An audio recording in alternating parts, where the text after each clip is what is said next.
24 hours எப்படி அவேர்னஸோட இருக்கிறது? First of all 24/7 அவேர்னஸோட முதல்ல இருக்க முடியுமா?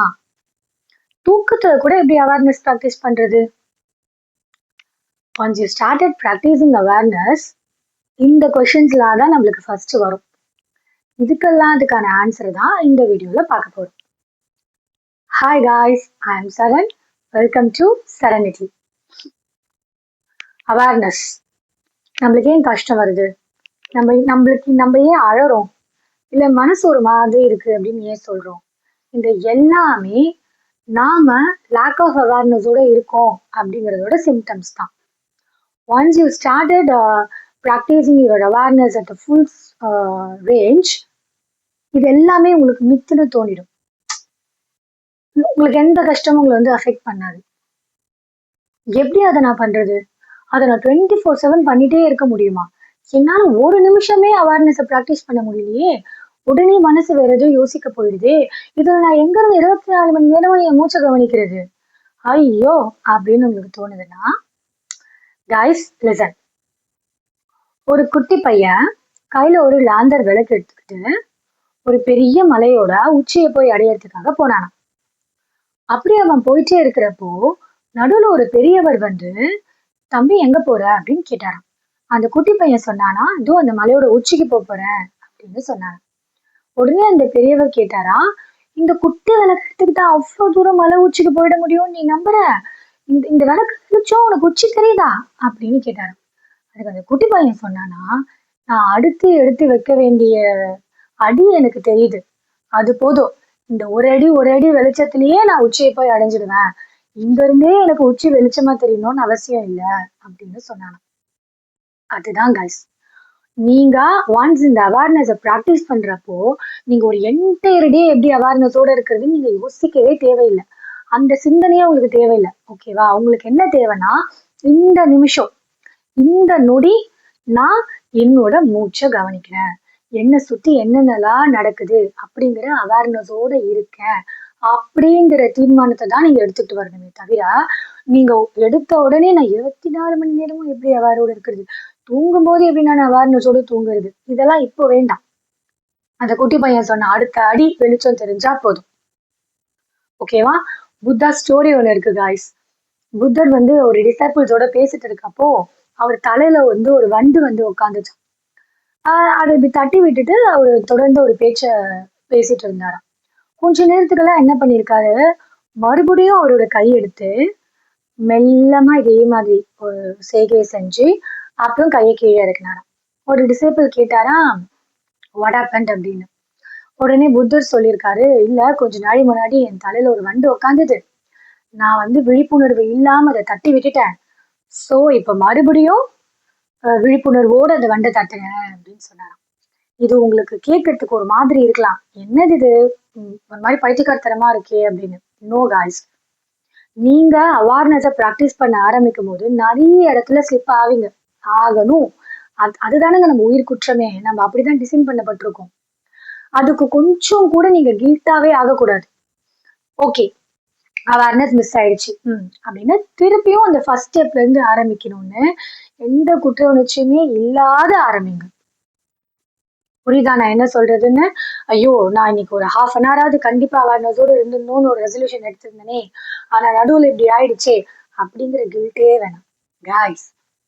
இப்போ நம்மளோட இன்னர் கான்சியஸ்னஸ்க்கு வெஸ்டர்ன் சைட்ல இருக்கிற அந்த டெர்மினாலஜி தெரியுமா உங்களுக்கு? Christ consciousness. But you know something, கிரைஸ்டாலேயே 24/7 அவேர்னஸோட இருக்க முடியல காய்ஸ். நிறைய பேர் அஃபண்ட் ஆவீங்க, பட் ஏன்னு சொல்றேன் பார்த்துக்கங்க. அவர் வந்து இந்த க்ரூசிஃபை பண்ண போற அந்த டேல நிறைய துன்பத்துக்கு உள்ளானார். கரெக்டா? அவரை வந்து நிறைய அந்த சிலுவையை சுமக்க வச்சு சாட்டையாலெல்லாம் அடிச்சு அவர் எவ்வளவு துன்புறுத்த முடியுமோ அவ்வளவு பெயின் அவர்களுக்கு கொடுத்தாங்க. அந்த பெயினோட ஸ்டார்டிங்ல ஜீசஸ் என்ன தெரியுமா சொன்னாரு? அவ்வளோ பெயின் அண்டர்கான் பண்ணிட்டு இருக்காரு, இவங்க எல்லாம் பாவம் செய்யறோம்னு தெரியாம இதெல்லாம் செஞ்சுட்டு இருக்காங்க, இதாவே எனக்காக இவங்களெல்லாம் மன்னிச்சிடுங்க, பாவம் அவங்க அப்படின்னு அவ்வளோ பெயின் இருக்கும் போதும் ஃபுல் அவேர்னஸோட, ஏன்னா அவர் அந்த என்லைட்டட் சோல் இல்லையா, அந்த ஃபுல் அவேர்னஸோட அந்த விஷயத்த அவர் சொன்னார். அட் ஒன் பாயிண்ட் இந்த பெயின் அப்படியே பெருசாகி இந்த கிளைமேக்ஸ் அவரை கொண்டு போயிட்டு அந்த சிலுவையில அறைய போறாங்க. அந்த குரூசிஃபிகேஷன் நடந்து முடியும் போது அவர் சொன்ன வார்த்தை என்ன தெரியுமா? என் தேவனே என்னை ஏன் கைவிட்டீர் அப்படின்னு கேட்டாரு. அவரு அந்த ஒரு செகண்ட் அந்த அவேர்னஸோட அவர் இருந்திருந்தா அந்த வார்த்தையை அவர் கண்டிப்பா உச்சரிச்சிருக்க மாட்டாரு. இறைவா என்னை எதுக்காக இப்படி வந்து அபாண்ட் பண்ணிட்டீங்க நீங்க அப்படின்னு அவர் கேட்டே இருக்க மாட்டாரு. புரியுதா? பட் இப்படி நடந்தாலும் அடுத்த நிமிஷம் அடுத்த அந்த மைக்ரோ செகண்ட்ஸ்ல ஒரு வாயில இருந்து அடுத்து என்ன வார்த்தை வருது பாருங்க.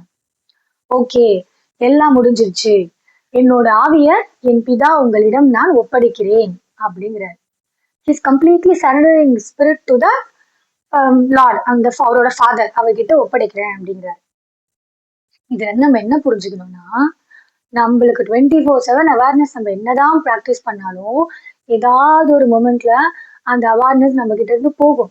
எஸ், பட் அந்த விழிப்புணர்வு மிக்க ஆன்மா என்ன பண்ணும்னா உடனே அதை ரீகெயின் பண்ணும். இப்ப ஜீசஸ் சொன்ன மாதிரி, ஆமா இப்படி நடந்துருச்சுன்னா அதுக்கு உடனே ரியலைஸ் பண்றாரு பாருங்க. நோ இதெல்லாம் நடக்கணும்னு இருக்கு, அடுத்தடுத்து இதெல்லாம் நடக்க போது, இதெல்லாம் ஒரு பிரவுன் ஸ்கிரிப்ட் நடந்துட்டு இருக்கு, இதுக்காக நான் போய் முதல்ல காடை பிளேம் பண்ணலாமா அப்படின்னு அவர் உடனே அந்த அவேர்னஸை ரீகெயின் பண்ணாரு பாருங்க. அந்த மாதிரி தான் கைஸ். ஜஸ்ட் சிம்பிளா ப்ராக்டிஸ் பண்ணுங்க. ஃபர்ஸ்ட் ஒரு 30 செகண்ட்ஸ் ப்ராக்டிஸ் பண்ணுங்க கைஸ். ஓகேவா? அது அப்படியே 60 செகண்ட்ஸா மாத்துங்க. ஓகே, அதுக்கப்புறம் அப்படியே 120 செகண்ட்ஸ் மாத்திக்கலாம். அதுக்கப்புறமும் இந்த 5 நிமிஷம் 10 நிமிஷம் எல்லாம் அதுக்கப்புறமா. ஓகே, மினிட்ஸ்க்கே போகாதீங்க. ஃபர்ஸ்ட் இந்த செகண்ட் மைக்ரோ செகண்ட்ஸ்லயே இருங்க. ஒன்ஸ் இதை நீங்க ரொம்ப ரொம்ப ரொம்ப ரொம்ப பொறுமையா கவனமா, வள்ளலார் சொன்ன மாதிரிதான் விழித்திரு, தனித்திரு, பசித்திரு அப்படின்னு சொன்னாருல்ல. அப்படின்னா நீ தனியா போய் ஒரு ரூம்குள்ள உட்காந்து பூட்டிக்கிட்டு எதுவும் சாப்பிடாம பட்னி இருன்னு அர்த்தம் இல்லை. என்னை சுத்தி என்ன நடந்தாலுமே அதுல இருந்தெல்லாம் நீ டிட்டாச் ஆகி நீ விழிப்புணர்வோடு இருக்கணும், தனித்து இருக்கணும், பசித்து இருக்கணும்னு சொன்னதுதான். ஓகே, இதை நம்ம எப்படி ப்ராக்டிஸ் பண்ணணும் அப்படின்னா, டே டு டே பேசஸ்ல நம்மளுக்கு எப்பெல்லாம் நம்மளுக்கு ஃப்ரீ டைம் கிடைக்குதோ இல்லை நாமளா இதுக்காக டைம்னு ஒதுக்கி ப்ராப்பரா நம்மளோட பிரீதிங்கை அப்படியே கவனிக்கணும். ஒன்ஸ் நம்ம பிரீதிங்கை கவனிக்க கவனிக்க கவனிக்க நம்மளுக்கு ஃபுல் அவேரிங் ஸ்டேட் வந்துடும். அப்ப நான் வேலை செஞ்சுட்டு இருக்கும்போது இதையும் எப்படி கவனிக்க முடியும்னா முடியும். அதுதான் ப்ராக்டிஸ். நீங்க அதுதான் ட்ரை பண்ணணும். நான் என் மூச்சை கவனிச்சுட்டே இருக்கும் போதே கூட நான் படி ஏறுறப்போ நான் எத்தனை படி ஏறுறேன் அப்படின்னு எனக்கு தெரியும். ஏன்னா ப்ராக்டிஸ். நீங்களும் அதையே ப்ராக்டிஸ் பண்ணுங்க. இதை நீங்க ப்ராக்டிஸ் பண்ண என்ன பர்சனலி தெரிஞ்சவங்களுக்கு தெரியும், எனக்கு எந்த விஷயமே மறக்காது. ஆமா, ஞாபக மறதி நான் சொல்லுவேன். ஞாபக மறதிங்கிறது ஆக்சுவலா ஒரு சாபம் தெரியுமா அப்படின்லாம் நான் சொல்லுவேன். ஏன்னா எனக்கு எதுவுமே மறக்காது. டேட் வைஸ்ல அப்படியே ஞாபகம் இருக்கும். ஒருத்தர் நம்ம கிட்ட பேசின வார்த்தை கூட ஞாபகம் இருக்கும். ஏன்னா நாம அவேர்னஸ் ப்ராக்டிஸ் பண்ண நம்மளோட எண்ணங்கள் இருக்கு பாத்தீங்களா, அதுல அப்படியே இது படிஞ்சிடுங்க. நல்லதும் சரி கெட்டதும் சரின்னு நம்மளுக்கு தான் தெரியும்ல, எதுவும் நல்லதுன்னு ஒண்ணு கிடையாது, கெட்டதுன்னு ஒண்ணும் கிடையாதுன்னு. அப்படியே இருக்கிறதெல்லாம் வாங்கி வாங்கி ஸ்டோர் பண்ணிட்டே இருக்க வேண்டியதுதான். ஓகே, ஸோ இதை ஞாபகம் வச்சுக்கோங்க. சின்ன சின்ன சின்ன விஷயங்கள்ல இருந்து அவேர்னஸை ப்ராக்டிஸ் பண்ணுங்க. இப்படியே நீங்க ப்ராக்டிஸ் பண்ணீங்கன்னா நீங்க தூங்கும் போது கூட உங்க மனம் எப்படி இயங்காம இருக்கு, அந்த உங்க மனம் இயங்காத நிலையில கூட உங்க எண்ணங்கள் அவேர்னஸோட இருக்கும். ஆமா நான் இத்தனை மணிக்கு, ஏன்னா சொல்லி வச்ச மாதிரி எந்திரிப்போம் தெரியுமா, அலாமே தேவையில்லை. அது உங்க விழிப்புணர்வு தான் உங்களை எழுப்பி விடுது. புரியுதா கைஸ்? ஸோ அது பக்காவா ஃபாலோ பண்ணுங்க. என்ன டவுட் வந்தாலுமே செல்ஃப் டவுட்டா உங்களுக்குள்ளவே அந்த கேள்விகளை கேட்டு உங்களுக்குள்ளவே அதுக்கு பதிலை தேட பழகுங்க. One day you will achieve. Bye.